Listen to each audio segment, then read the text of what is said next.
Bonjour les amis, Pasteur James Rafferty ici, je suis si heureux que vous nous ayez rejoints pour notre étude de l'école du sabbat de ce trimestre.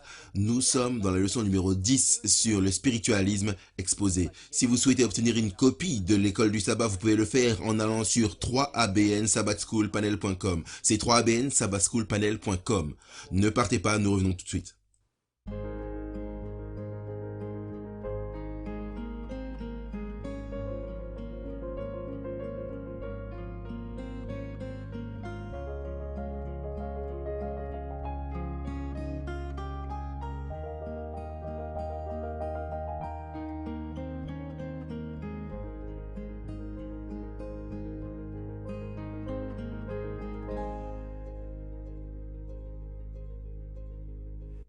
Bonjour les amis et bienvenue à nouveau, je m'appelle Pasteur James Rafferty et on est si heureux que vous nous ayez rejoints pour cette leçon numéro 10 du deuxième trimestre 2024. Nous étudions le spiritualisme dévoilé. Ça va être une leçon chargée, donc nous voulons rentrer directement dans le sujet. Mais avant de faire cela, j'aimerais vous rappeler que si vous souhaitez avoir les notes de chacun des panélistes, vous pouvez faire cela en nous envoyant un email à découvrirdieu4@gmail.com, découvrirdieu4@gmail.com. Maintenant, laissez-moi vous présenter le panel, votre famille et la mienne. À ma gauche immédiate, le professeur Daniel Perrine. C'est bon d'être ici, je m'occupe de la leçon de lundi, la mort dans l'Ancien Testament. C'est une bénédiction d'ici, moi j'ai la leçon de mardi, la mort dans le Nouveau Testament. Ok, et à ta gauche, ma chère sœur Jill Moriconi, merci pasteur. Moi, je m'occupe de mercredi, le spiritualisme dans les derniers jours, première partie. Et à ta gauche, c'est le pasteur John Lomakeng.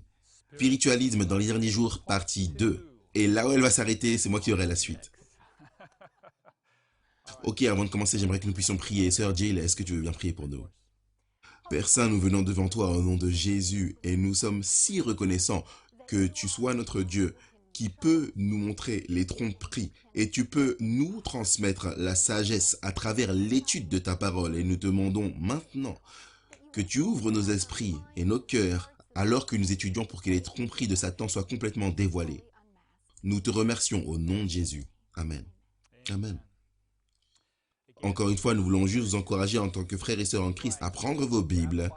Quelque chose avec lequel vous pouvez noter, ça va être une leçon chargée. On va apprendre beaucoup de choses concernant les tromperies de Satan dans les derniers jours. Le spiritualisme dévoilé. Notre leçon cette semaine couvre Matthieu 10, 28, Ecclésiaste 9, 5, Ésaïe 8, 19 et 20, Jean 11, 11 à 14, 21 à 25, 1 Thessaloniciens 4, 16, 17, Apocalypse 16, 13, 14, Matthieu 24, 23 à 27, 2 Thessaloniciens 9 à 12. Je vous ai dit qu'on va couvrir beaucoup de terrain dans cette leçon.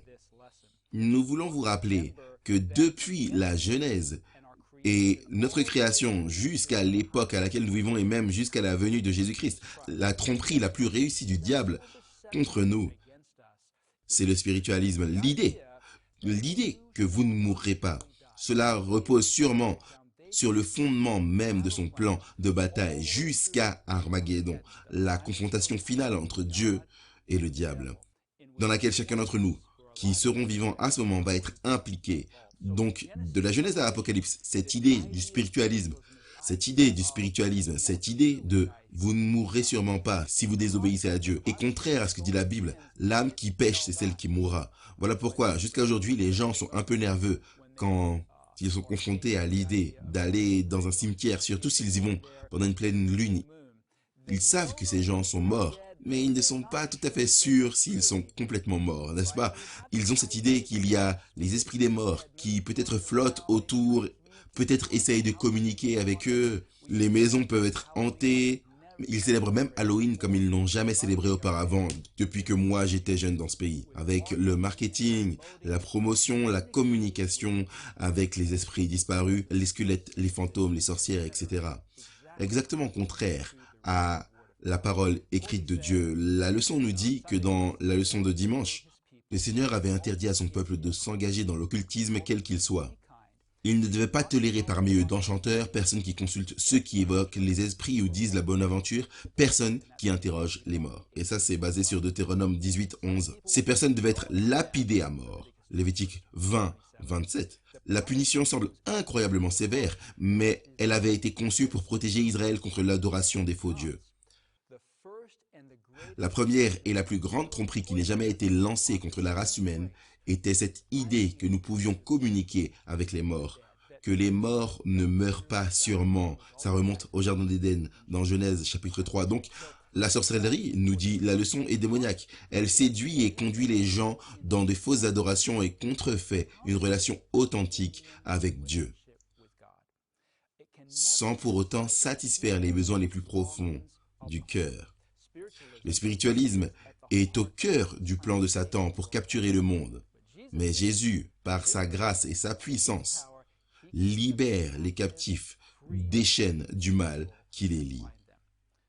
Nous voyons donc l'exemple numéro 1 du spiritualisme et j'aimerais que nous puissions examiner ici dans 1 Samuel chapitre 28. Vous savez, Saül s'était détourné de Dieu, il avait désobéi à Dieu et Dieu l'avait remplacé. Et Saül, dans son esprit, dans son état d'esprit, trompé, cherchait à découvrir son avenir, il cherchait à communiquer et il veut spécifiquement communiquer avec le défunt Samuel, le prophète qui était maintenant mort. Et donc, Saül fait quelque chose qu'il n'était pas censé faire, qu'il a lui-même interdit dans son royaume, parce que la parole de Dieu l'a dit, comme on vient de le lire. Saül va chercher un devin, un médium, quelqu'un qui peut communiquer avec les morts. Dans 1 Samuel 28, on appelle ça un esprit familier. Et c'est intéressant cette phrase-là, parce que nous savons que le mot esprit est parfois utilisé pour définir une personne. On dit d'une personne qu'elle a un bon esprit. Et un esprit familier serait quelqu'un que nous connaissons. Donc, Saül connaissait Samuel. Saül voulait communiquer avec Samuel. Et plusieurs fois, quand le diable essaye de nous tromper, il le fait à travers des gens avec lesquels nous sommes familiers, des membres de la famille, des amis, des gens avec lesquels nous avons été en contact dans notre vie, des personnes dont nous reconnaîtrions leur voix, leur manière, leur apparence. Et il peut incarner ces personnes qui viennent à nous et nous tromper. Ne vous laissez pas tromper par l'idée qu'il n'y a aucun pouvoir dans le spiritualisme. Le spiritualisme est une fraude, c'est faux. Il y a beaucoup de pouvoir derrière le spiritualisme. Le diable lui-même est derrière le spiritualisme. Et c'est ce que nous voyons dans 1 Samuel, chapitre 28. Beaucoup de gens, alors que nous faisons de l'évangélisation, nous partageons, nous enseignons et prêchons, beaucoup de gens amèneront l'histoire de Saül et la sorcière d'Endor à notre attention et diront « Hé, pasteur, dans la Bible, il est dit que Saül est allé voir la sorcière d'Endor qui lui a montré Samuel. Et Samuel a communiqué avec Saül. Et vous, vous dites qu'on ne devrait pas faire cela, mais la Bible dit que Saül a fait cela et ça a semblé réel. C'est le point. C'est le point. La tromperie est si grande que nous pouvons regarder une histoire que Dieu nous montre clairement pour nous avertir et nous pouvons l'utiliser pour essayer de soutenir ou promouvoir l'idée avec laquelle nous pouvons communiquer avec les morts. C'est une tromperie qui est si grande qu'il est facile pour nous de tomber dedans. Il y a quelques versets bibliques que cette étude d'aujourd'hui veut que nous puissions examiner. Le premier se trouve dans Ecclésiaste 9, verset 5, un verset très familier pour beaucoup d'entre nous, mais peut-être que chacun d'entre nous ne le connaît pas. Les vivants, en effet, savent qu'ils mourront, mais les morts ne savent rien. Il n'y a pour eux plus de salaire puisque leur mémoire est oubliée. Maintenant, cette vérité et ce verset m'ont vraiment aidé. J'ai été élevé dans une église chrétienne, une communauté chrétienne. J'ai été élevé en croyant en Dieu, mais je ne comprenais pas l'état des morts. Et quand j'étais plus jeune, ma mère m'a dit qu'elle avait vu un fantôme une fois et j'étais toujours un peu effrayé. Vous savez, j'étais toujours un peu nerveux par rapport à toute cette idée. Et quand je suis arrivé à la Bible, j'ai vu ce que la Bible disait, que la Bible nous interdisait de communiquer avec les morts. C'était en fait le diable qui nous disait que nous ne mourrons pas certainement et que le diable était celui qui cherchait à nous faire communiquer avec lui à travers ses esprits familiers, en incarnant ces esprits familiers. Cela m'a apporté une telle paix à mon esprit et à mon cœur, de reconnaître que le défunt reposait dans la tombe et qu'il n'avait pas de tourment en enfer et qu'il n'était pas tourmenté et brûlé, ou qu'il était dans un endroit au paradis et qu'il regardait d'en haut toutes nos peines, nos soucis, nos difficultés, mais que Dieu les ait mis au repos jusqu'à cette résurrection. Pour les justes, la première résurrection, pour les injustes, la seconde résurrection. Cela m'a apporté une grande paix à mon esprit et j'ai lu verset après verset après verset, comme par exemple Job chapitre 9 à 10. Comme la nuée qui se dissipe et s'en va, celui qui descend au séjour des morts ne remontera pas. Waouh, c'était une bonne nouvelle. Il ne reviendra plus dans sa maison, donc plus de maison hantée. C'était une bonne nouvelle. Et le lieu qui le connaissait ne le connaîtra plus. Donc il n'y aura pas ces coups dans les murs, ces craquements, ces choses qui se passent à travers la maison. Oh, ça doit être oncle un tel et un tel. Non, Rien de tout cela, selon la Bible, n'est réellement vrai. Et bien sûr, Ésaïe chapitre 8, verset 19 nous dit: Si l'on vous dit consultez ce qui évoque les morts et prédisent l'avenir, qui pousse des sifflements et des soupirs, répondez, un peuple ne consultera-t-il pas son Dieu? S'adressera-t-il aux morts en faveur des vivants? Il nous faut aller à la parole de Dieu, il nous faut laisser la parole de Dieu parler au sujet des vivants et des morts. La parole de Dieu nous parle des vivants et des morts. Très clairement, elle nous communique cela. La parole de Dieu nous parle également de certains détails spécifiques d'un grand événement que nous allons rencontrer dans les derniers jours. Apocalypse chapitre 16. Maintenant, nous allons examiner tous ces versets alors que nous continuons à étudier. Mais j'aimerais reprendre sur deux des versets, versets 16 et 17 d'Apocalypse chapitre 16, versets 15 et 16. Apocalypse 16, versets 15 et 16. Parce que ça n'était pas dans notre leçon, mais je pense que c'est des points importants que Dieu nous apporte ici. Apocalypse chapitre 16, à partir du verset 15. Voici, je viens comme un voleur. Heureux celui qui veille et qui garde ses vêtements, afin qu'il ne marche pas nu et qu'on ne voit pas sa honte. Verset 16. Ils les rassemblèrent dans le lieu appelé en hébreu Armageddon. Et c'est le seul verset dans la Bible où le mot Armageddon est utilisé. La bataille d'Armageddon doit être comprise dans le contexte de ce que la Bible enseigne à ce sujet. Et la Bible enseigne que c'est un rassemblement. En fait, ce mot « rassembler » ici signifie en fait divertir. Au moins, au verset 16, ça signifie divertir. Et voici à quoi ressemble le grand événement pratiquement parlant. Le diable cherche à nous divertir hors du royaume de Dieu. Le diable travaille à travers les médias et le divertissement pour introduire le spiritualisme dans nos vies et dans nos cœurs. C'est pourquoi partout où vous regardez, partout où vous vous tournez, vous verrez le spiritualisme dans nos programmes sportifs, dans notre musique, dans nos divertissements, dans nos films. C'est partout. La Bible dit que ça va être comme des grenouilles. Les grenouilles d'Égypte étaient partout. Elles étaient dans les chambres. Oui, vous avez vos télés dans vos chambres et vous regardez la télévision. Et bien sûr, ça vous montre que le spiritualisme arrive. Il n'y a nulle part où ça n'est pas. Contrairement à cela, il nous est dit de nous accrocher aux vêtements de la justice de Christ. Comment nous accrocher aux vêtements de la justice de Christ? Eh bien, ça nous est dit dans deux endroits. Le premier, c'est dans Malachie 3, 15 à 17. Je vais vous donner juste les références.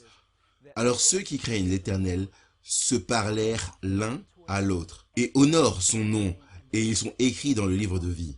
Donc vous avez ce contraste entre ceux qui regardent la télévision et sont divertis par les médias, ceux qui sont réellement rassemblés ou divertis dans le spiritualisme, et ceux qui se concentrent sur le Christ et pensent au nom de Christ. Dans Apocalypse chapitre 14, il est dit qu'ils suivent l'agneau partout où il va.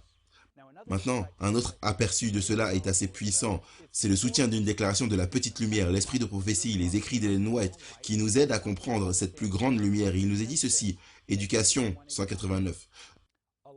Une bonne partie de ces revues et de ces livres qui, comme les grenouilles d'Égypte, envahissent la terre, n'est pas seulement pleine d'idées banales, futiles, débilitantes, mais aussi d'idées impures et dégradantes. Vous vous rappelez des esprits impurs? Tout cela n'a pas pour seul effet d'intoxiquer et de miner l'intelligence, mais aussi de corrompre et de détruire l'âme. Donc bien sûr, les revues et les livres aujourd'hui sont présentés sous une forme de médias beaucoup plus convaincante. Mais vous comprenez l'idée. L'idée qui est développée ici dans cette déclaration, c'est que Dieu applique clairement les grenouilles d'Égypte à des médias impurs et dégradants qui envahissent le pays en détruisant les âmes. C'est l'essence même de la bataille d'Armageddon, et le spiritualisme est à son cœur. Merci, pasteur Rafferty. Assurément, le spiritualisme est partout et vous devez faire encore plus attention. Si vous avez des enfants, à ceux qui entrent dans leur esprit. Je m'appelle Daniel Perrine et j'ai la leçon de lundi, la mort dans le testament le plus ancien. Je dis cela parce que j'aimerais souligner que les testaments sont unis. Ils vont dire la même chose. C'est facile de regarder en arrière en tant que révisionniste et d'essayer de créer de la confusion là où il y avait une clarté parfaite. Il n'y avait aucune confusion parmi les écrivains de l'Ancien Testament. Et les gens qui lisaient ces livres à cette époque, les saints hommes de Dieu, ont parlé alors qu'ils étaient poussés par le Saint-Esprit et ils ont déclaré la vérité. Mais imaginons ce que serait l'Ancien Testament si il y avait une âme immortelle. Qu'est-ce que le Saint-Esprit leur aurait inspiré d'écrire si c'était vrai? Genèse 21, 17. De l'arbre de la connaissance du bien et du mal, tu n'en mangeras pas, car le jour où tu en mangeras, tu mourras certainement. À ce moment, Adam, alors, informerait Dieu qu'il avait tort au sujet de la mortalité de l'homme. Dieu se rendrait compte de l'erreur et la corrigerait pour l'avenir. Est-ce que c'est ce qu'on trouve? Non. Encore une fois, on imagine toujours, disons qu'ils croyaient en une âme immortelle. Ces hommes qui ont été inspirés par le Saint-Esprit, qu'auraient-ils écrit dans la parole? Eh bien, nous trouverions des prières aux morts. Y en a-t-il dedans? Pas une seule. Les prières pour les morts afin qu'ils aient une bonne existence dans l'au-delà. Je ne trouve pas cela dans mon Ancien Testament. Nous trouverions des instructions pour le peuple de Dieu pour construire de grands monuments pour l'au-delà de ces personnes décédées. Nous trouvons cela dans l'Égypte, mais pas parmi le peuple de Dieu. Nous trouverions une sorte de croyance en une seconde chance après votre mort. À la place, vous trouvez ce verset dans Ecclésiaste 9 et 10. Ce n'est qu'un exemple. Tout ce que ta main trouve à faire avec ta force, fais-le, car il n'y a ni œuvre, ni pensée, ni science, ni sagesse dans le séjour des morts où tu vas. C'est assez clair. Imaginez, s'ils croyaient en une âme immortelle, nous trouverions dans l'Ancien Testament des instructions sur les séances et les communications avec les morts. Et voici comment atteindre ces personnes qui sont décédées. Est-ce qu'il y a quelque chose comme ça dans votre Bible? Non, c'est exactement le contraire. Lévitique 19, 31 le dit de cette façon dans la NIV. Ne vous tournez pas vers les médiums et ne cherchez pas les spiritistes, car vous serez souillés par eux. Me concernant, il n'y a pas de zone grise ici. Nous trouverions des déclarations pour rejoindre les ancêtres dans un nouveau royaume. Vous allez être avec grand-père bientôt. Est-ce qu'il y a quelque chose comme ça dans la Bible? Non. Non, il est dit ils se sont reposés avec leur père. C'est quoi le repos? Pas de travail, pas d'activité. Complètement inactif. Cherchez reposer dans la concordance et parcourez ça pour voir si l'écriture est cohérente sur ce sujet. Qui s'est reposé? David, Salomon, Jéroboam, Abijam, Asa, Baza, Omri, Aram, Jéhosaphat, Joram, Jéhu. Et la liste s'allonge encore et encore. Jamais il est dit dans l'Ancien Testament où nous pouvons lire qu'il a rejoint ses ancêtres dans un royaume en haut afin qu'ils puissent continuer leur activité là-haut. Ce n'est pas ce qui est écrit. Regardons certains de ces morts. La première mort dans la Bible, lorsque Caïn a tué Abel, Genèse chapitre 4, j'aimerais que vous puissiez écouter attentivement ce que Dieu dit et ce qu'il ne dit pas. Genèse chapitre 4, versets 10 à 11. Dieu parle à Caïn, la voix du sang de ton frère crie depuis le sol. Il ne parle pas d'Abel qui parle. Il parle de son sang qui a été versé. Maintenant, tu seras maudit de la terre qui a ouvert sa bouche pour recevoir de ta main le sang de ton frère. C'est quoi le sang? Il représente la vie. En fait, il est dit ainsi, la vie est dans le sang. Nous trouvons cela dans les Écritures. Et donc, sa vie maintenant a été déversée et elle a été enterrée dans le sol. Et cela réitère simplement à Caïn ce que Dieu avait déjà dit à ses parents, Adam et Ève, dans Genèse 3, 19. Tu retourneras dans la terre d'où tu as été pris, car tu es poussière et tu retourneras dans la poussière. Aucune déclaration ici d'Abel étant allé dans un autre royaume. Regardons maintenant la deuxième mort enregistrée. Peut-être qu'il y en a eu d'autres, mais regardons la deuxième enregistrée. 6 générations après Adam, et c'est dans la lignée familiale de Caïn, Lémec a assassiné quelqu'un, car j'ai tué un homme pour ma blessure et un jeune homme pour ma meurtrissure. Est-ce qu'on a des indices ici? Il ne leur dit pas, j'ai tué son corps, ou je l'ai encore plus blessé qu'il ne m'a blessé. Je l'ai envoyé dans le royaume suivant. Il est dit, je l'ai tué. Même les gens injustes ici, ils connaissent la vérité. Un chapitre de plus, Genèse 5, nous allons, dans ce chapitre, et 8 fois, vous allez trouver cette phrase. Puis, il mourut. Puis, il mourut. 8 fois. À une seule exception, Enoch ne meurt pas, parce que Dieu le prend. Et voici le point. Les justes qui meurent ne sont pas ceux qui sont avec Dieu au ciel. Seulement Enoch est celui qui a été pris par Dieu. Est-ce que ça fait sens? Je pourrais passer par plusieurs exemples, mais je vais en citer un seul ici dans Genèse 23. Sarah, la femme d'Abraham, est morte. Et Dieu dit qu'il savait qu'Abraham avait un ami. Et dans Genèse 18, 19, il est dit qu'il avait confiance, qu'il enseignerait à sa famille la vérité après lui. Donc si Abraham, qui a été enseigné par Dieu, s'il croyait qu'il y avait une âme immortelle, n'aurait-il pas enseigné cela à ses enfants, à sa maison, à sa famille, à ses serviteurs, les gens qu'il connaissait à Canaan à ce sujet? On ne trouve simplement aucune référence à cela. Abraham ne donne aucune assurance que Sarah est morte, mais qu'elle est partie et qu'elle va veiller sur lui. À la place, qu'est-ce qu'il fait? Il achète un champ avec une grotte vide et il enterre sa femme. Maintenant, nous l'avons vu dans le livre de Moïse. Continuons à parcourir l'Ancien Testament ici. Est-ce qu'on trouve cela ailleurs? Qu'en est-il du livre des psaumes? Est-ce qu'il y a quelque chose dans le livre des psaumes? Allez dans Psaume 17, verset 15. Et c'est juste des exemples. Dans mes notes, je vais essayer d'en mettre quelques autres ici afin que vous puissiez les consulter. Pour moi, dans mon innocence, je verrai ta face. Je me rassasierai de ton image. Quand est-ce qu'il se rassasiera?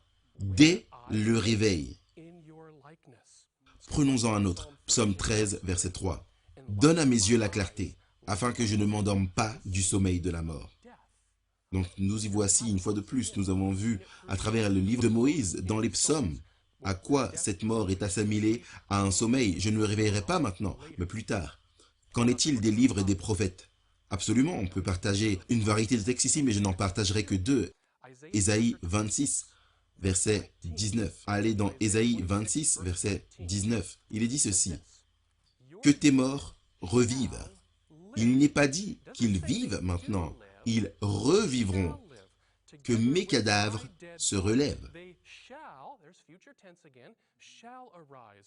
Réveillez-vous et tressaillez de joie, habitants de la poussière, car ta rosée est une rosée vivante, et la terre redonnera le jour aux ombres. Donc nous avons ce témoignage cohérent qu'il y a un temps futur où les morts ressusciteront. Encore un dans les prophètes Daniel chapitre 12 verset 2. Et beaucoup de ceux qui dorment dans la poussière se réveilleront, et certains pour la vie éternelle, d'autres pour la honte et le mépris éternel. Donc ce n'est pas seulement une seule fois dans Ésaïe ici, on l'a également dans d'autres prophètes. Mais qu'en est-il du sanctuaire? Nous sommes instruits dans le sanctuaire. Est-ce qu'il y a quelque chose que nous puissions trouver dans ce système unifié de vérité qui nous dit ce qui se passe lorsque les gens meurent? Lévitique 23 a ordonné au peuple de Dieu 6 célébrations annuelles, fêtes annuelles, tout au long de l'année. Maintenant, la dernière fête est appelée la fête des tabernacles, également appelée dans Exode 23 et 34, la fête du rassemblement.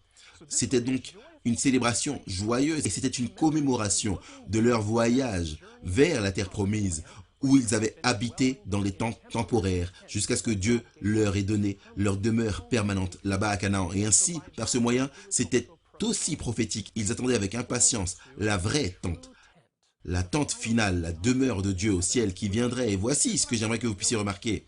Le rassemblement, la fête du rassemblement au ciel est célébré seulement après le jour des expiations. Maintenant, le jour des expiations, nous savons, est le jour du jugement. Donc, après le jugement, alors la récompense est donnée, la vie éternelle ou la mort éternelle, pas avant. Nous trouvons cela tout au long de l'histoire que Dieu nous donne. Maintenant, si Dieu était comme Satan, qu'aurait-il dit à Adam quand Adam est mort? Je peux imaginer quelque chose comme ça, s'il ressemblait plus à Satan, l'adversaire, l'ennemi. Tu viens ici et regarde tout. Tu vas devoir tout regarder. Et ensuite, tu vas me regarder torturer les gens pour toujours. Ce n'est pas ce que Dieu dit. À la place, il dit quelque chose comme ça, où voici mon interprétation à travers les Écritures. Fais-moi confiance. Tu vas te reposer et je vais arranger les choses et mettre une fin au péché. Comme il l'a dit à Daniel, chapitre 12, le verset 13, vous vous reposerez, puis à la fin des jours, vous vous relèverez pour recevoir votre héritage. Tout lecteur de l'Ancien Testament peut voir que Satan se prépare à la tromperie finale depuis le début. Dieu a dit, si vous péchez, vous mourrez sûrement. Satan revient avec un mensonge, vous ne mourrez point. La parole de Dieu est claire dès le début et elle résiste à un examen minutieux tout du long. Amen, amen, c'est puissant. Vous savez, c'est si clair et c'est si important. Alors ne partez pas, nous revenons tout de suite.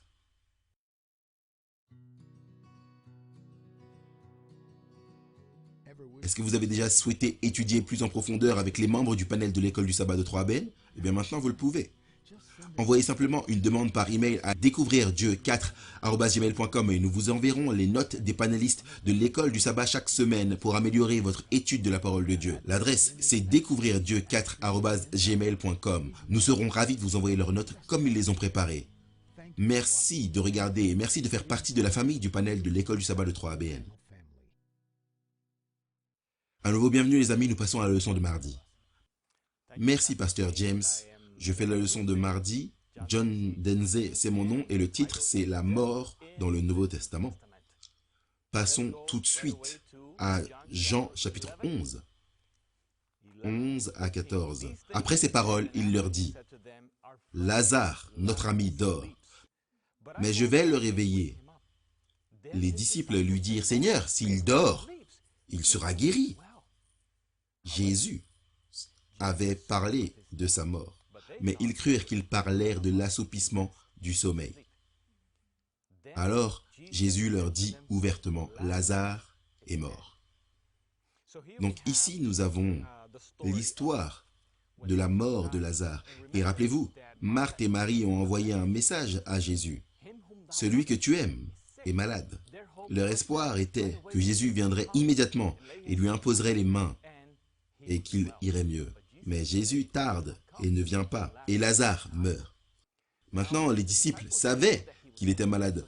Voilà pourquoi ils ont dit, « Seigneur, s'il dort, il va se rétablir. » Ils pensaient, comme il est dit ici, qu'il parlait du repos et du sommeil. Mais vous voyez, la Bible est très cohérente avec l'Ancien Testament.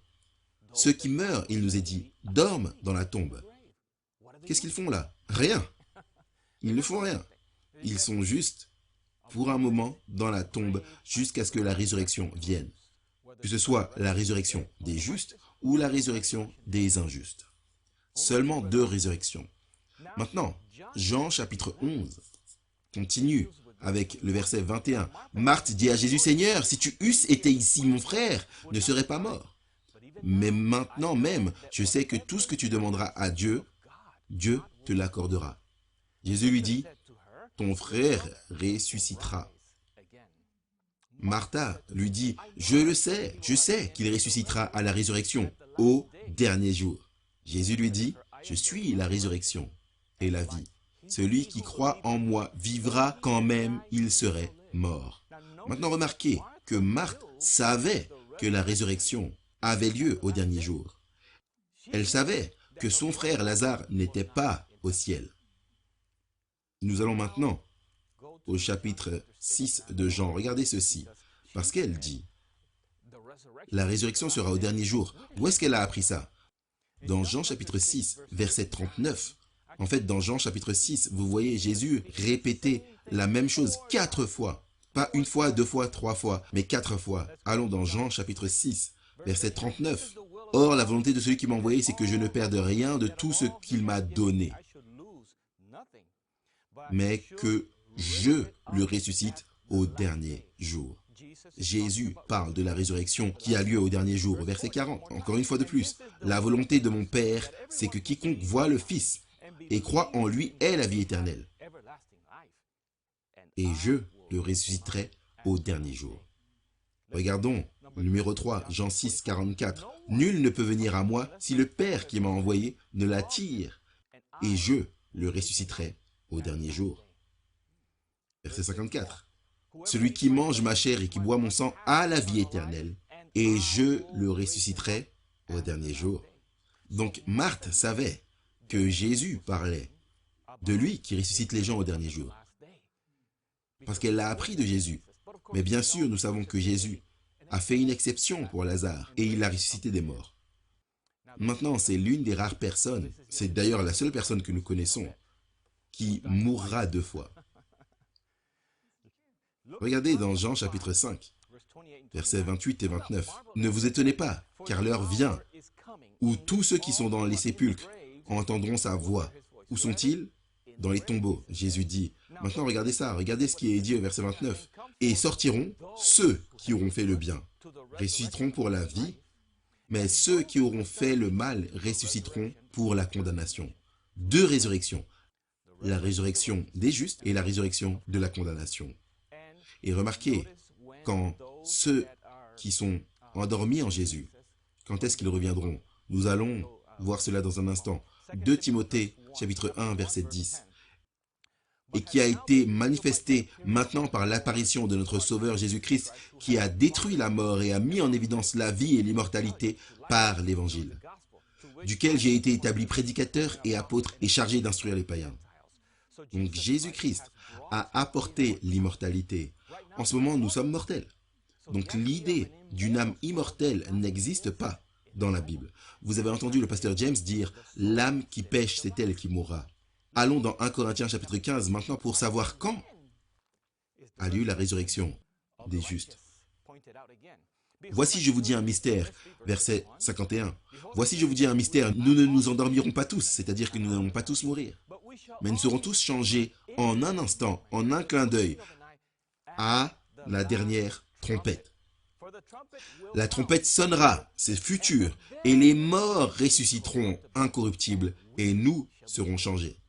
Ça, c'est quand Jésus reviendra.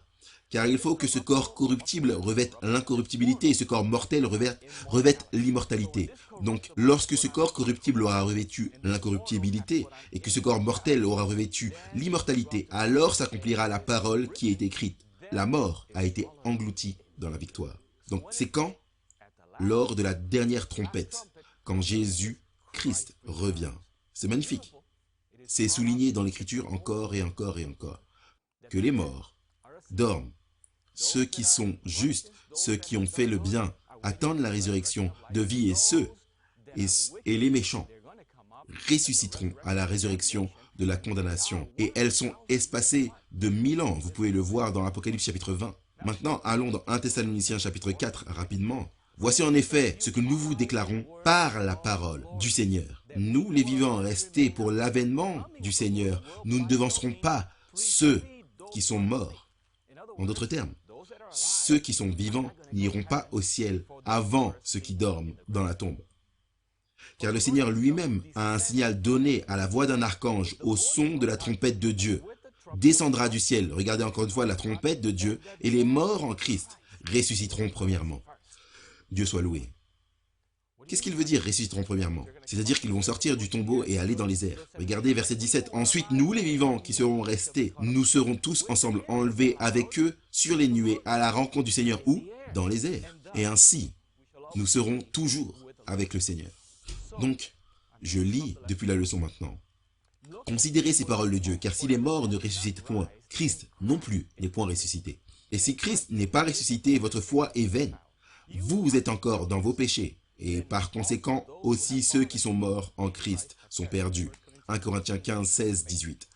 La leçon continue. Comment donner un sens à ces versets si les morts, au moment de leur mort, sont déjà dans la béatitude du paradis? Ça ne fait pas sens. S'il vous plaît, comprenez que ceux qui dorment en Christ, ils sont dans le tombeau, ils ne font rien, ils ne jouent pas de la trompette, ils ne jouent pas de la harpe, ils ne participent à rien de ce qui se fait. Nous avons vu cela à maintes fois. 1 Corinthiens chapitre 15. Je commence au verset 19. C'est magnifique également. Si c'est dans cette vie seulement que nous espérons en Christ, nous sommes les plus malheureux de tous les hommes. C'est ce qui est dit dans la version King James. Mais maintenant, Christ est ressuscité des morts et il est les prémices de ceux qui sont morts. Car puisque la mort est venue par un homme, c'est aussi par un homme qui est venue la résurrection des morts. Regardez très soigneusement. Et comme tous meurent en Adam, de même aussi tous revivront en Christ. Mais chacun en son rang, Christ comme prémisse, puis ceux qui appartiennent à Christ. Quand? Lors de son avènement. C'est donc un enseignement cohérent dans la Bible, que ceux qui sont morts, ils sont simplement morts. Et la résurrection des justes, c'est quand ils seront à nouveau vivants. Parce que Dieu est celui qui nous donne cette vie. Donc j'aimerais vous encourager à continuer. Vous savez, c'est une bonne nouvelle parce que nous comprenons, beaucoup d'entre nous ont des proches qui sont décédés, des personnes qui croyaient en Christ. C'est une bonne nouvelle à comprendre. Ils attendent et que nous les reverrons.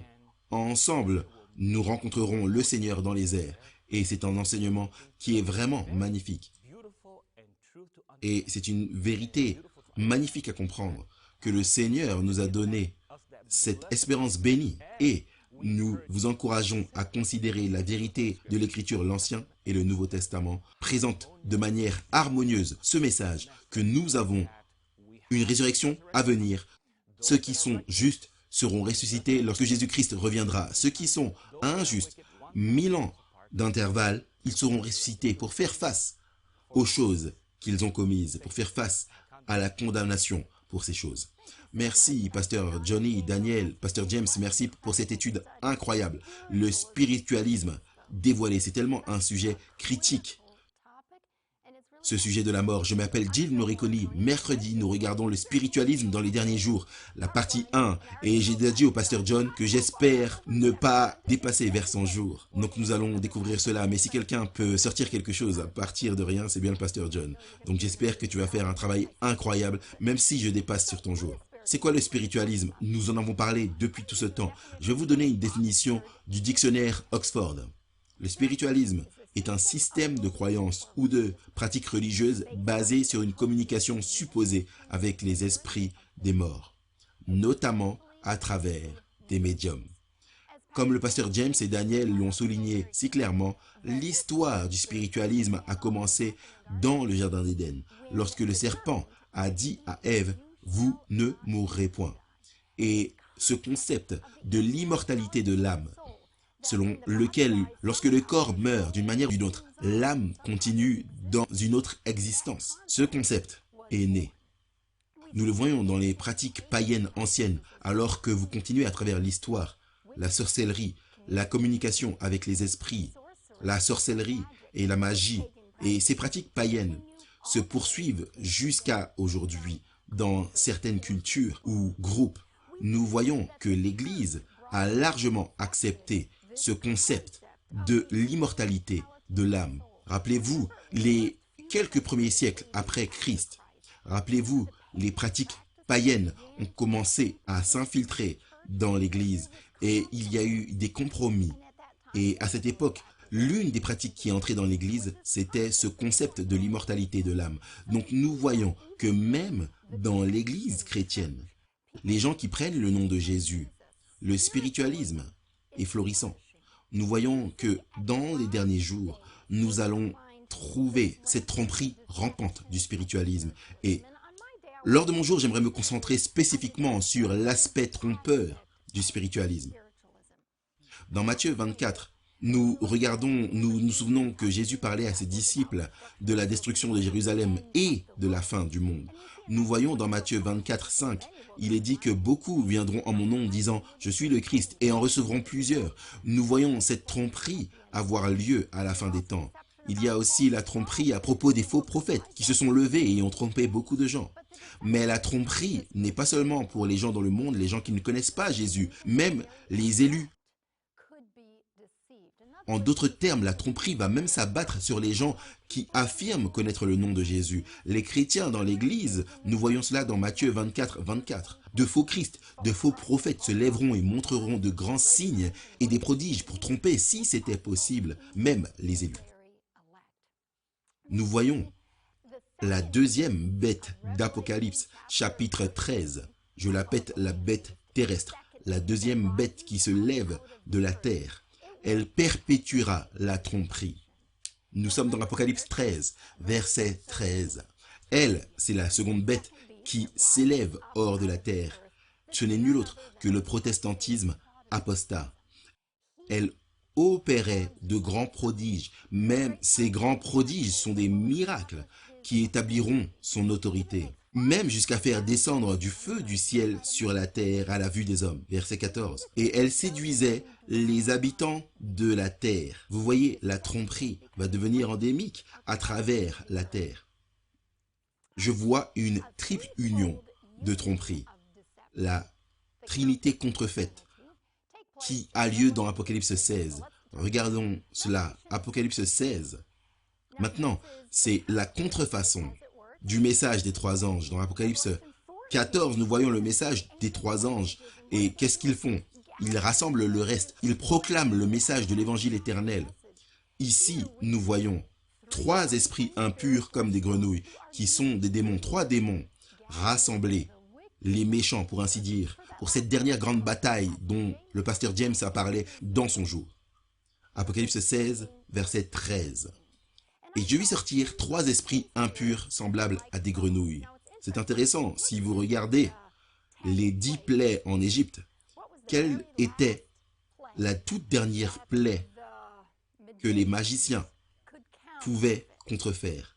C'était la plaie des grenouilles. Cela montre que c'est la dernière tentative de Satan pour contrefaire l'œuvre de Dieu. Et c'est quoi ces trois esprits impurs semblables à des grenouilles qui sortent de la bouche du dragon? Ce n'est rien d'autre que le spiritualisme moderne, avec ses racines dans le paganisme ancien, hors de la bouche de la bête.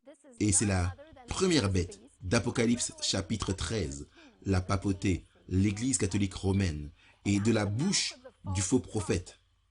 Nul autre que la deuxième bête d'Apocalypse chapitre 13, le protestantisme apostat. Et qu'est-ce qu'ils font? Verset 14. Car ce sont des esprits de démons qui font des prodiges et qui vont vers les rois de toute la terre afin de les rassembler pour le combat du grand jour de Dieu Tout-Puissant. C'est Armageddon dont le pasteur James a déjà parlé, cette dernière bataille. Je vais vous donner une citation de la Grande Controverse à la page 588. Par les deux grandes erreurs, l'immortalité de l'âme et la sacralité du dimanche, Satan amènera les gens sous sa tromperie. Tandis que la première, c'est-à-dire l'immortalité de l'âme, dont nous avons parlé lors de cette leçon, pose les bases du spiritualisme. La seconde, c'est-à-dire la sacralité du dimanche, crée un lien de sympathie avec Rome. Les protestants des États-Unis, c'est-à-dire le faux prophète de ce verset d'Apocalypse 16, seront les premiers à tendre la main à travers ce grand abysse pour saisir la main du spiritualisme. Ils étendront la main au-dessus de ce grand abîme pour serrer la main de la puissance romaine. Et sous l'influence de cette triple union, ce pays, c'est-à-dire les États-Unis d'Amérique, suivra les traces de Rome en piétinant les droits de conscience. Donc concentrons-nous le reste de la leçon sur cette nature trompeuse du spiritualisme. Maintenant, voici la thèse de Gill. Je crois que la tromperie est efficace parce que nous faisons confiance à nos émotions, plutôt qu'à l'autorité de la parole de Dieu. Nous disons, ça ressemble à grand-mère, donc ça doit être elle, même si elle est déjà morte. Si ça ressemble à Christ, et ça sonne comme Christ, et ça parle comme Christ, ça doit être Christ. Comment cette personne pourrait être guérie, si ce n'est par la puissance divine? Cela remonte jusqu'au jardin d'Éden avec Ève, et quand elle a vu que l'arbre était bon à manger, c'est le fait d'être trompé par nos émotions, de faire confiance à nos émotions plutôt qu'à l'autorité de la parole de Dieu. Donc 3 points à retenir, Pasteur John. Comment pouvons-nous ne pas être trompés en ces derniers jours? Numéro 1, tester toute expérience par la parole de Dieu. Ésaïe 8, 20, à la loi et au témoignage. S'ils ne parlent pas ainsi, c'est parce qu'il n'y a en eux aucune lumière. Point à retenir numéro 1. Faites confiance à la parole de Dieu au-dessus de la tromperie du spiritualisme. Maintenant, c'est intéressant parce que ce verset dans Ésaïe 8 parle en fait, si vous lisez le contexte, c'est dans le contexte du spiritualisme, des médiums et des sorciers. C'est dans ce contexte. Numéro 2. Les émotions et les expériences ne sont pas toujours la réalité. Jérémie 17, verset 9. Le cœur est trompeur par-dessus tout et désespérément méchant. Qui peut le connaître? Point numéro 2. Faites confiance à la parole de Dieu, plutôt qu'à vos instincts ou à vos tripes, comme on dit. Maintenant, ce n'est pas pour dire que le Seigneur, par son Saint-Esprit, n'impressionne pas les gens. Je ne dis pas cela. Mais je dis que si vous vivez une expérience, si quelque chose se produit et que vous voyez cela et vous dites oh, ça doit être vrai parce que ça semble bon et ça semble juste, je vais faire confiance à mon cœur. Non, faites confiance à l'autorité de la parole de Dieu plutôt qu'à vos émotions, plutôt qu'à ce qui vous semble juste, parce que les émotions et les expériences ne sont pas toujours la réalité. Numéro 3, marchez en obéissance à ce que dit la parole de Dieu. Vous savez, dans Matthieu 7, il y a un passage intéressant, et c'est un passage triste pour moi.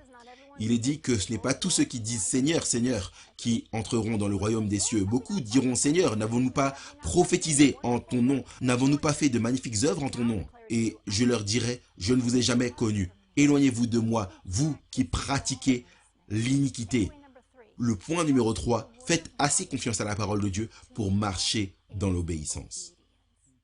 Vous voyez, on peut se sentir sauvé. Nous pouvons avoir le sentiment que nous suivons Jésus. Nous pouvons avoir le sentiment que nous le suivons, mais à moins que vous et moi ne soyons prêts à marcher dans l'obéissance, lorsque vous trouvez un clair, ainsi par l'Éternel. dans la parole de Dieu, vous et moi pourrions être trompés. C'est juste, merci, merci à tous d'avoir posé les fondations et j'ai ce qui reste. Et c'est beaucoup parce que la Bible est un livre profond. Vous voyez, la joie que nous attendons, la consommation de notre espérance, la seconde venue de Jésus. Et le but de Satan est de reproduire ou dupliquer, ou d'une manière ou d'une autre, nous amener à être trompés en remplaçant de manière visible et réelle la seconde venue littérale de Jésus avec quelque chose appelé un secret, un enlèvement secret. Et Paul parle dans Tite 2,13, en attendant la bienheureuse espérance et la manifestation de la gloire du grand Dieu et de notre Seigneur. Et le but de Satan est de détruire notre espérance dans la venue du Seigneur. Il étend également ses tentacules loin, comme Jill l'a souligné. Je vais faire ressortir quelque chose dans Apocalypse 12, l'universalité de sa tromperie. Remarquez ce dont il est parlé dans Apocalypse 16, 13. Et je vis sortir 3 esprits impurs semblables à des grenouilles, de la bouche du dragon, et de la bouche de la bête, et de la bouche du faux prophète. Car ce sont des esprits de démons qui font des prodiges, et qui vont vers les rois de toute la terre, afin de les rassembler, pour le combat du grand jour du Dieu Tout-Puissant. Remarquez 3 choses soulignées qui sont impliquées dans la première tromperie. La bouche du dragon, la bouche de la bête, de la bouche du faux prophète. C'est ce qu'ils disent. Ainsi, ne faites pas confiance à la parole de l'homme par rapport à la parole de Dieu. Quand l'homme dit « je sais ce que dit la parole de Dieu, mais » et vous constaterez qu'il y a énormément de paroles comme ça dans le langage chrétien d'aujourd'hui. Tant de gens disent « je sais que le sabbat est vrai, mais » ça c'est satanique. Le moment où vous entendez « mais » après qu'une vérité de la parole de Dieu soit révélée, je sais que le sabbat est vrai, mais mon église, mon pasteur, mon expérience, mon jour d'adoration, ça c'est la première tentative d'élever l'homme au-dessus de la parole de Dieu. Et ça c'est la première indication du spiritualisme. Souvenez-vous qu'il n'y a qu'un seul diable, mais de nombreux démons. Et les démons sont appelés des esprits de démons. Deuxièmement, Jill a abordé cela. Ne faites pas confiance à vos sens par rapport à l'écriture. Et je crois que James en a parlé.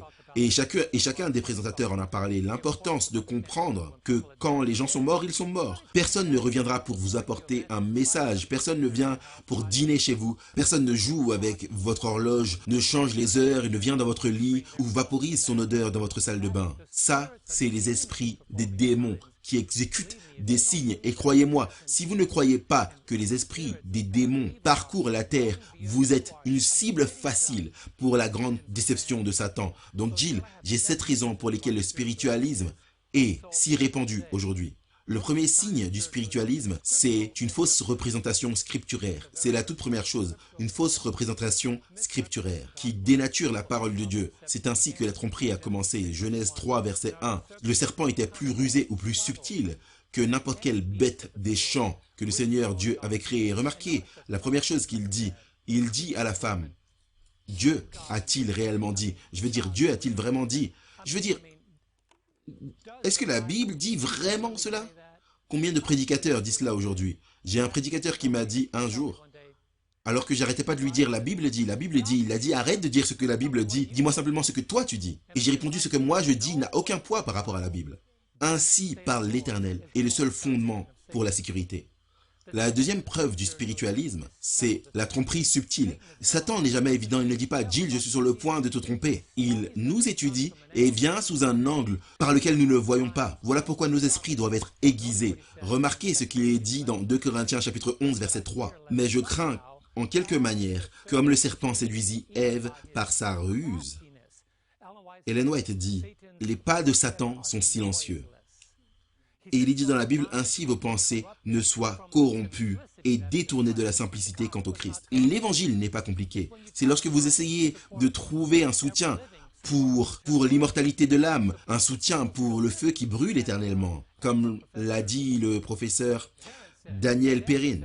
Lorsque vous essayez de soutenir un mensonge, c'est déroutant parce que vous ne pouvez pas trouver de soutien. Ça corrompt les gens de la simplicité de Christ. Et dans Romains 16, 18, il est dit, « Car ces sortes de gens ne servent pas notre Seigneur Christ, mais leur propre ventre, et par de douces paroles et un beau langage, ils séduisent les cœurs des simples. » Lorsqu'une personne commence tout juste à savoir ce que dit la Bible, le diable envoie des renforts pour lui dire, « Eh bien, je sais ce que dit ton enseignant. » Mais ce n'est pas ce que dit la Bible. Il trompe les simples, alors soyez prudents. Si vous commencez juste à étudier la Bible, restez dans la Bible et ne croyez pas à la parole de l'homme. Si quelqu'un dit quelque chose, mesurez-le par un clair, ainsi parle l'Éternel. La troisième preuve du spiritisme, c'est le camouflage spirituel et c'est celui qui fonctionne encore aujourd'hui. Parce que ça a l'air religieux, ça ne veut pas dire qu'il est religieux. 2 Corinthiens 11, versets 13 à 15. Car ces hommes-là sont de faux apôtres, des ouvriers trompeurs, déguisés en apôtres de Christ. Et cela n'est pas étonnant puisque Satan lui-même se déguise en ange de lumière. Regardez ça. Ce n'est donc pas une chose étrange si ces ministres, Satan a des ministres, la Bible dit que c'est le cas, aussi se transforment en ministres de justice. Satan est dans le business du camouflage. Parce qu'ils ont une belle apparence, parce qu'ils portent une Bible, parce qu'ils prêchent, ne le croyez pas si ce n'est pas en harmonie avec la parole de Dieu. Il dit, ils se transforment en ministres de justice. Qu'est-ce qui va se passer à la fin? Desquels la fin sera selon leurs œuvres. La quatrième indication du spiritualisme, c'est l'adoration sans vérité. L'adoration sans vérité. Les gens disent, j'ai besoin d'une expérience. Ça fait du bien. Oh, j'aime cette musique. Le Seigneur n'a jamais mis au défi le diable par un « ainsi est-il chanté », mais par « ainsi dit l'Éternel ». Ne laissez pas la musique être la méthode par laquelle vous écartez la parole de Dieu parce que la musique vous fait vous sentir bien. C'est ce qui s'est passé. C'est ce qui s'est passé grâce au don de Satan. Souvenez-vous, il était le musicien principal. Il utilise la musique aujourd'hui pour tromper. Mais remarquez ce que dit la Bible concernant l'adoration sans vérité. 2 Thessaloniciens 2, 9 à 12. La venue de l'impie est selon l'opération de Satan, en toutes sortes de miracles, et signes et prodiges de mensonges. Ça ressemble à un miracle, mais Dieu n'a rien à voir avec cela. Et en toute séduction d'injustice pour ceux qui périssent. Comment sont-ils séduits? Regardez la clé, parce qu'ils n'ont pas reçu l'amour de la vérité. Quand vous n'aimez pas la vérité, le diable vous aime pour être sauvé. C'est pour cette raison que Dieu dit, oh, vous ne voulez pas de manne? Eh bien, je vais vous envoyer des cailles. Vous ne voulez pas la vérité? Je vais vous envoyer la séduction. C'est la raison pour laquelle, à cause de cela, Dieu leur envoie une puissance d'égarement pour qu'ils croient au mensonge. Pourquoi? Afin que tous ceux qui n'ont pas cru à la vérité, afin que soient condamnés tous ceux qui n'ont pas cru en la vérité, mais qui ont pris plaisir à l'injustice. Laissez-moi dire quelque chose. Il y a des gens qui aiment les fausses doctrines. Ils aiment les mensonges proférés depuis la chair, parce que cela ne nécessite aucun changement de vie. Cela leur permet de concevoir leur propre religion. Et quand ils entendent la vérité, vous pouvez toujours dire qu'il y a un esprit qui travaille depuis l'intérieur parce qu'il méprise la vérité. Et ils trouvent toutes les raisons de l'ignorer. Le spiritualisme, la cinquième raison, c'est le contentement à la place des commandements. Le contentement à la place des contentements. Marc 7, 7. En vain, ils m'adorent, enseignant comme doctrine les commandements des hommes. Quand les gens disent, vous ne pouvez pas manger du poisson, mais vous pouvez ignorer le sabbat, ça c'est enseigné comme doctrine les commandements des hommes. Quand ils disent, couvrez votre tête avec un tissu, mais ne suivez pas ce qui est dans la parole de Dieu, vous pouvez toujours dire que c'est une fausse religion quand on vous fait faire des choses plutôt que de suivre un simple « ainsi parle l'Éternel ». Il y en a beaucoup aujourd'hui qui s'habillent avec des vêtements vraiment incroyables, qui vous font ressembler à des gens du Moyen-Orient, bien qu'il n'y ait rien de mal avec cela. Mais ils vous ramènent à cette conception archaïque de la religion, vous faisant penser que d'une manière ou d'une autre, vous êtes maintenant plus religieux que ceux qui sont habillés avec des vêtements de tous les jours. L'indication numéro 6, les signes sans la sanctification. Les signes sans la sanctification. Matthieu 24, 24. Car il s'élèvera de faux Christ et de faux prophètes. Ils feront de grands prodiges et des miracles, au point de séduire, s'il était possible, même les élus. Laissez-moi être très clair, les élus ne seront pas trompés, car ils ne se contentent de rien d'autre que « il est écrit ». Est-ce que vous pouvez dire amen à cela? Et le dernier, je ne sais pas si je vais m'en sortir, le spiritualisme est une alliance avec les ténèbres. Vous savez, lorsque Dieu a rejeté Saül, il a fait une déclaration qui ressemble à beaucoup de pasteurs d'aujourd'hui. Il a dit, trouvez-moi une femme qui soit médium pour que je puisse aller la voir et la questionner. Quand les pasteurs font une alliance avec ceux qui sont impliqués dans le spiritualisme, c'est une grande indication que, comme le dit la Bible dans Apocalypse 18, que Babylone est une habitation de démons, un repère de tout esprit impur, un repère de tout oiseau impur et odieux. Saül a consulté une sorcière, et voici le danger. Il lui a dit dans 1 Samuel 28 et le verset 9, la femme lui dit, « Voici, Tu sais ce que Saül a fait, comment il a retranché du pays ceux qui évoquent les morts et ceux qui prédisent l'avenir. Regardez ce qu'il dit au verset 10. Saül lui jura par l'Éternel en disant, l'Éternel est vivant, il ne t'arrivera point de mal pour cela. La dernière indication que le spiritualisme est vivant dans la religion, c'est lorsque des hommes pieux recherchent l'aide démoniaque et garantissent la protection de Dieu pour l'adoration des démons. Wow. Je vous ai dit qu'il y avait beaucoup à couvrir. Nous avons certainement couvert beaucoup de choses et je sais qu'il y en a encore plus. Comme le pasteur John Lomaking l'a dit, la Bible est un livre très profond. Nous avons un peu de temps pour une dernière pensée. On va commencer avec le professeur Perrin. C'est juste, est-ce que vous vous êtes déjà demandé pourquoi il y avait tant d'idées folles associées avec la communication des morts? C'est parce qu'ils ont dû tout inventer eux-mêmes. Ils ne trouvent pas cela dans la parole de Dieu. La vérité sort toujours. Le mensonge ne durera pas éternellement. Prenons une autre déclaration de l'Ancien Testament sur la mort, Ésaïe 25, 8. Il engloutira la mort pour toujours. Amen, amen.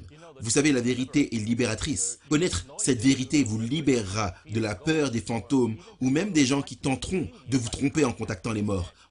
Vous savez, vous êtes plus en sécurité lorsque vous passez par une tombe que lorsque vous vous promenez dans les rues de New York, Chicago, Miami ou Los Angeles. Vous pouvez vous y promener. C'est l'un des endroits les plus sûrs sur Terre, être dans un cimetière. Donc, Jean 8, 32, vous connaîtrez la vérité et la vérité vous affranchira. Vous êtes maintenant libérés de cette peur. Amen. Lorsque nous regardons le spiritualisme dans les derniers jours, j'aimerais simplement vous encourager parce que vous pourriez dire, eh bien, qu'est-ce qui va se passer si je suis trompé maintenant, je vais faire attention parce que je ne veux pas être trompé. Étudiez la parole de Dieu. Ouvrez sa parole. Voyez ce qu'il vous dit. Et vous avez cette assurance que vous ne serez pas trompé.